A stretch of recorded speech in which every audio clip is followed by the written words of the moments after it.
ہے، کیونکہ وہ تباہی ہی تباہی ہے. گویا کہ بھلائی کے کام جو ہے نا اس کی دعوت جو ہے وہ دینی چاہیے. اور یہاں پر ہوا یہ واقعات جو ہے نا ان آیات کے جو شان نزول ہے، ابو جہل جو ہے بڑا بدبخت تھا. اس نے کہا کہ میں محمد عربی صلی اللہ علیہ وسلم کو جہاں دیکھوں گا نا، جب بھی میں دیکھوں گا تو پتھر سے جو ہے معاذ اللہ ان کا سر میں کوچل دوں گا. اچھا اس نے کیا کیا؟ حضور صلی اللہ علیہ وسلم مکہ پاک کعبہ شریف میں نماز پڑھ رہے تھے، تلاوت فرما رہے تھے. ابو جہل جو ہے، اس کے دو ساتھی اور بھی تھے، مخزومی ساتھی تھے اس کے.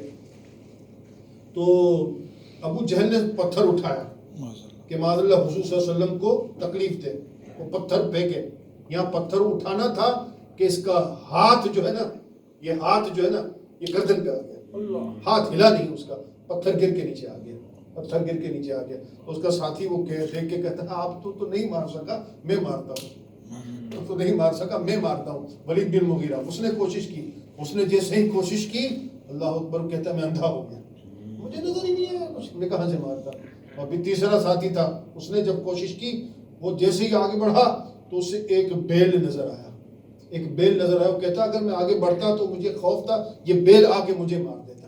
ہاں لہٰذا اس طرح سے اللہ تبارک و تعالیٰ فرمایا واللہ یعصمک من الناس، اے میرے حبیب کسی میں وہ طاقت نہیں جو آپ کو نقصان پہنچا سکے، کیونکہ رب تبارک و تعالیٰ کی حفاظت فرمانے والا ہے. اللہ تبارک و تعالیٰ کی حفاظت فرمانے. انا جعلنا فی اعناقہم اغلالا، بے شک ہم نے ان کی گردنوں میں جو ہے توق کر دیے ہیں. اب گردنیں جو ہے وہ اس میں جو ہے توق کر دیا ہے. میں تفصیل اس کی بتا چکا تھا پچھلی جمعرات. وہ ٹھوریوں تک ہیں تو یہ اوپر کو منہ اٹھائے رہ گئے ہیں.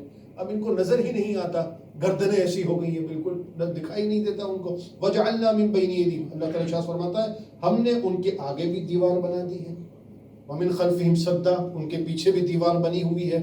فہم لا یبصرون، اور فاغشیناہم فہم لا یبصرون، اور انہیں اوپر سے بھی ڈھانک دیا ہے، اوپر سے بھی جو ہے ڈیک کر دیا ہے، اوپر سے بھی جو ہے بند کیا ہوا ہے.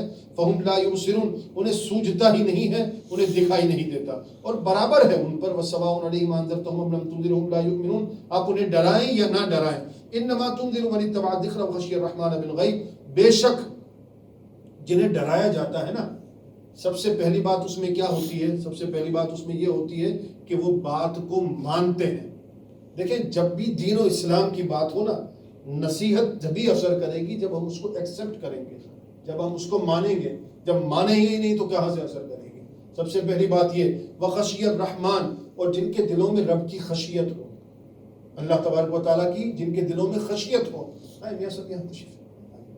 جن کے دلوں میں رب کی خشیت ہو، ان پہ خشیت، خوف اور امید. ہماری زندگی ایسی ہونی چاہیے. ایک بڑی زبردست مطلب یہ بات ہے، سید عمر فاروق رضی اللہ تعالیٰ عنہ سے منسوب ہے کہ خشیت، خوف رب تبارک و تعالیٰ کا، اور امید، یہ دونوں جو ہے نا ساتھ ساتھ رہنے چاہیے. اپنے آپ کو ایسا رکھنا چاہیے. حضرت عمر فاروق رضی اللہ تعالیٰ عنہ آپ جانتے ہیں ایسے جنتی ہیں کہ وہ قطعی جنت، اللہ، اس میں کوئی شک نہیں. سبحان اللہ. حضور صلی اللہ علیہ وسلم نے ارشاد فرمایا انت فی الجنہ، تم جنت میں ہو. سبحان اللہ.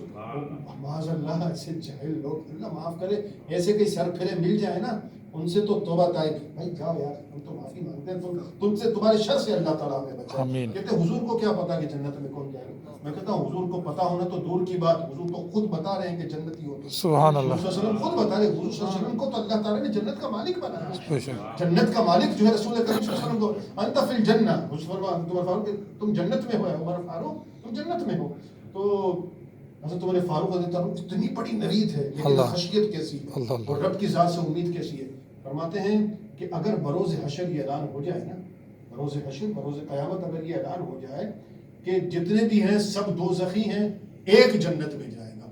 حضرت عمر فاروق فرماتے ہیں مجھے یہ امید ہوگی کہ وہ میں ہوں. سبحان اللہ. رب تبارک و تعالیٰ کی ذات سے مجھے یہ امید ہوگی کہ وہ ایک بھی میں ہوں. فرماتے ہیں اگر اللہ اکبر یا رسول اللہ. پھر فرماتے ہیں اگر یہ اعلان ہو جائے نا کہ سارے جنتی ہیں ایک دوزخ، اللہ، پھر بھی مجھے خوف ہوگا کہ کہیں وہ میں نہ. اللہ اللہ. تو یہ انداز ہونا چاہیے ہماری زندگی کا.